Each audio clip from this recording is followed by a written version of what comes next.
Donc aujourd'hui, nous allons aborder le concept de culture organisationnelle, mais nous allons approfondir ce concept pour voir en quoi la culture organisationnelle, souvent négligée par de nombreuses entreprises pour de multiples raisons, peut constituer un réel levier de performance.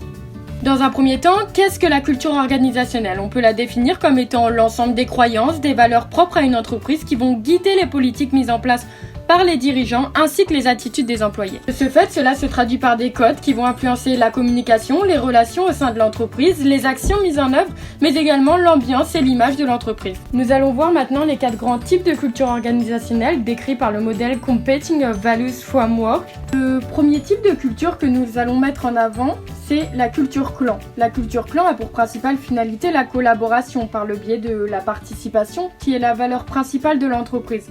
De ce fait, un leader type mentor, animateur serait le plus adapté pour ce type d'entreprise. Le deuxième grand type de culture, c'est la culture adhocratique, qui a pour principale finalité l'innovation, avec pour valeur principale, donc dans l'entreprise adhocratique, l'adaptabilité. Le leader qui correspondrait au plus à ce type de culture serait un leader entrepreneur, créateur.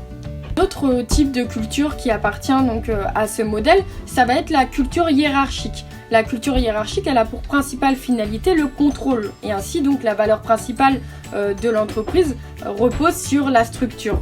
Il serait important donc d'avoir un leader qui va être coordinateur, superviseur pour répondre à la culture hiérarchique. Enfin, le dernier type de culture de ce modèle, c'est la culture de marché. Donc la finalité principale pour l'entreprise, ça va être la compétition. Les valeurs de l'entreprise vont reposer sur l'efficacité, la productivité, et le leader sera de type directeur, performeur.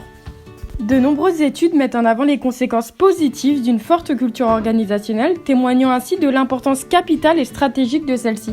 Le sentiment d'appartenance créé par une culture organisationnelle forte va stimuler la motivation des employés, les rendant ainsi plus performants au quotidien. Ce sentiment d'appartenance va aussi favoriser l'engagement et la fidélité des employés par rapport à leur organisation. De plus, une culture organisationnelle forte permet de faire véhiculer une vision claire des objectifs de l'entreprise et qui donne du sens au travail et facilite l'adhésion des employés aux objectifs poursuivis. Ça va également faciliter les communications car partager les mêmes valeurs et les objectifs crée du lien entre les employés. De plus, avoir des codes et des valeurs claires et connues de tous favorise des échanges positifs car les individus savent comment s'adresser à leurs collaborateurs. Mais aussi, une culture organisationnelle forte va faciliter les prises de décision. En effet, des objectifs et des valeurs claires donnent une ligne à suivre et orientent la prise de décision. Enfin, la culture organisationnelle permet de réduire les conflits au sein de l'organisation et elle va engendrer donc une meilleure ambiance de travail, ce qui accentue la satisfaction des employés au sein de l'organisation.